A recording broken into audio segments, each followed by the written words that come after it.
The Israeli military says it's targeting Iran with precise strikes against military assets. Iran state television has just reported a second round of explosions around the capital, Tehran.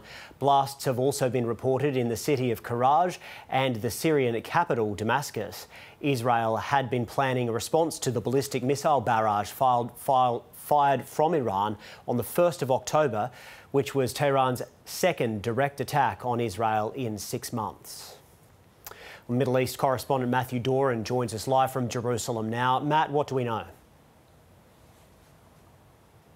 Nick, we are getting very little detail at this stage as to the exact scope and nature of these attacks, other than hearing from the Israeli military saying that they are targeted in their nature. Now, this kicked off a couple of hours ago with a series of strikes around the Iranian capital, Tehran, and the second city of Karaj. We know that Iranian air defence systems were brought into force and did start doing its work there, but very little information is coming out at this stage as to exactly what has been hit. And given the nature of Iranian media, we aren't necessarily expecting a lot of that information to come through thick and fast, particularly if there have been significant damage to any sites there. We know that over the course of the last couple of weeks or so, many countries, including the United States, have been urging Israel to ensure that it wasn't escalating this conflict even more than it already had done so, and wanting it to pick out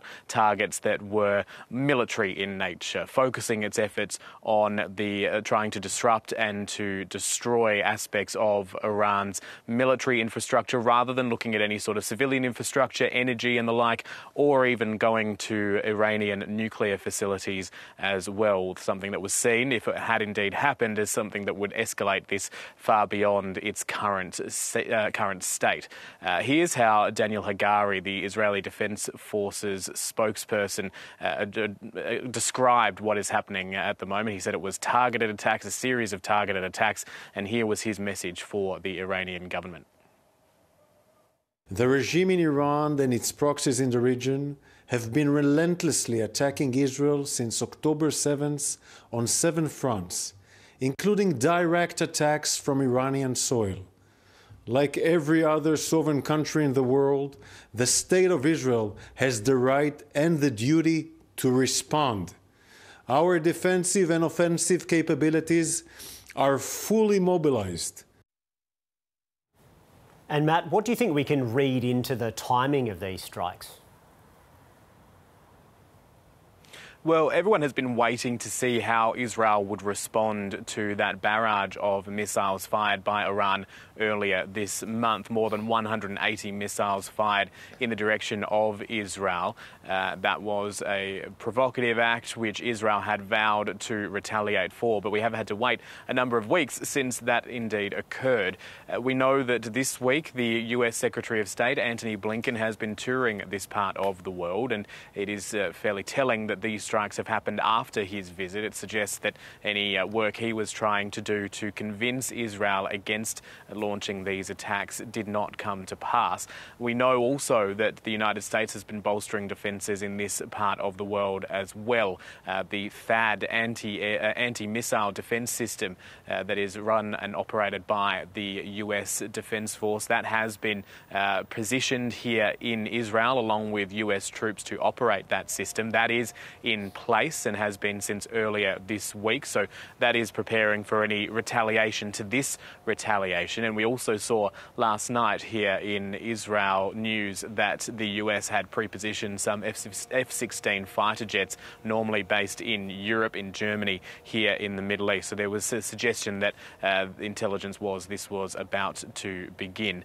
We know that this is something that has been in the works for some time, and indeed the strikes themselves were witnessed by the Israeli Prime Minister Benjamin Netanyahu from the Israeli Defense Forces headquarters in Tel Aviv, watching how these strikes were underway and keeping an eye across them. So how do you think this will sort of impact the broader conflict then in the Middle East?